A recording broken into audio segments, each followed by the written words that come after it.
Well, I would just like to see the city of Durham move forward with a lot of things. The first thing on my agenda I would like to see them do is to, like I say, some of these vacant buildings, big buildings that we have, you know, make them into shelters for the homeless, because Durham is growing with the homeless people and jobless. And I remember a gentleman named Fireball, James White Sr., used to own half the South Side and everything. Now it's a bunch of realtors and things like that. You know, the demographics changed. You know, neighborhoods where there were only black faces, you can see a mix of a little bit of white faces, some Hispanic. The thing is, the buildings that they're putting up nowadays, the new condominiums, townhouses on Trinity Avenue, those off the co-ops on 147, the West End, always been black. I know ain't no black faces living in there. I know they can't afford it.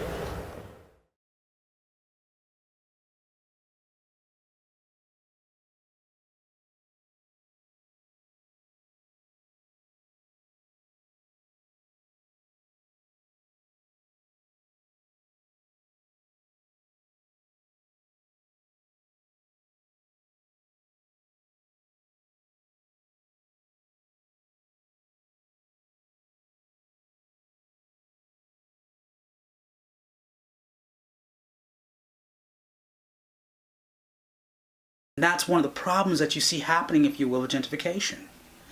We take the people by way of what's called eminent domain, displace them because you can't afford to live, or we're going to put you here, and we don't have any plans to help you stay where we want to build. So we're going to take you because you're not the element that we want to live in this neighborhood and put you into this box. And as we put you into this box, we can forget about you. As we forget about you, guess what's going to happen? I don't think about myself, so why should I think about my neighbor? I don't know what the city thinks of Durham, but this street needs help. And we're crying for help in many ways, but there's no one available to help us. We need help. It's the conditions in which the neighborhood has went from all the way from the top to the bottom. There's not one thing good that I can name about the neighborhood since it has changed. There's still a lot of drugs, there's a lot of prostitution, there's a lot of people being taken for granted. They walk up and down the streets on Holloway Street, the street in which I live. Something needs to be done about this community. This community is going down to the pigs. I don't mean it in literally as being nasty. I mean it that nobody cares about what's going on around them in this community. I wish someone would help us solve the problem of unemployment and help give these people who are walking the street a job. Truthfully, I feel sold out. I feel sold out. See, I look at it I'm doing a study from the perspective of the ex-offender. Unfortunately, a vast majority of people in the African American community are justice involved. And nowadays, that's an instrument of disenfranchisement and exclusion in education, employment, and yes, housing. You know, so, you know, there's going to be definitely some imbalance as far as the community goes. Who's able to move into a neighborhood, who's able to maintain the housing in the neighborhood, and who's able to hold on to a neighborhood once the city finds out it's more profitable to take over and put up subdivisions and partner with these new realtor developers and things coming in. They spent $120 million on that new courthouse. They're spending $71 million on the new police station, add the numbers up. That's almost 200 million. What did they give to help the African American community? I know they didn't come up with a cool 10 million since 2012 to the present to help us. That's what I know. That's what I want to say. Wake up, Black Durham, you're being sold out. So I think affordable housing is a racial equity issue, and in the with the history of racism and racial oppression in the United States, it's impossible to separate racial issues from economic issues. They're just so intertwined in everything that happens in this country and in this city. The fact that that reurbanization and gentrification are happening in these low-income, predominantly Black and brown communities is a direct result of the fact that these communities have been disinvested in for decades.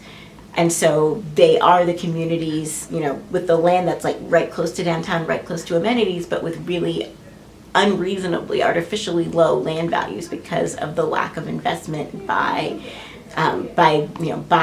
cities and communities in these areas. And so for me, it's important that people be able to stay in the communities where they live. It's not enough for us to just build affordable housing and have that housing be, way out east past Highway 98 or in North Durham where the land is cheaper. These people who have been living in these communities in Northeast Central Durham for decades and for generations deserve to have their communities remain a place where they can afford to live and work and and play and raise their kids. And I think that people have that right. They have the right to stay. And so I want to see us as a city be making sure that we are prioritizing neighborhood stabilization. So making sure that people are able to stay in their communities as opposed to just building housing wherever.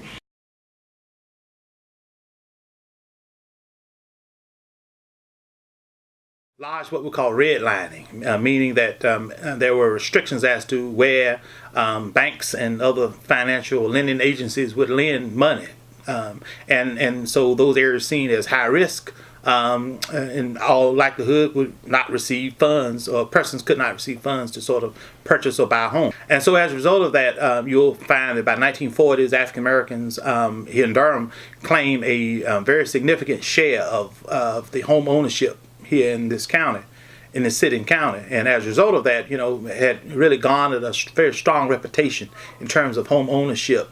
And that included not just in the Hayti community, a footprint on Paris Street, on Black Wall Street, Hickstown, Crest Street, the East End, the West End, of course, and Little Mexico, which is the confines of Roxborough and which used to be called Pine Street. So you start seeing these ideas of redevelopment. And so now the net result of that is that what were largely intact African American communities are now not as intact and as historical as they used to be. Affordable housing is one of the top priorities of this city council and as a result of the administration.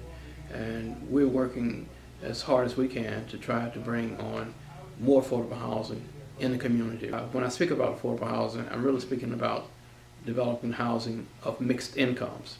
Because what I don't want to see is that suddenly you develop housing and all the people in there are below median income. So we're looking for a mix where we have market rate tenants as well as below market rate tenants. And that's what you'll see over in Rolling Hills, which is now the lofts at South Point, where you have mixed income families living together. That's what you see over on Barnes Avenue, which is now Eastway Avenue, which again, you have a combination of mixed income persons living there. So we're talking about mixed income affordable housing with respect to the city playing a role in doing that.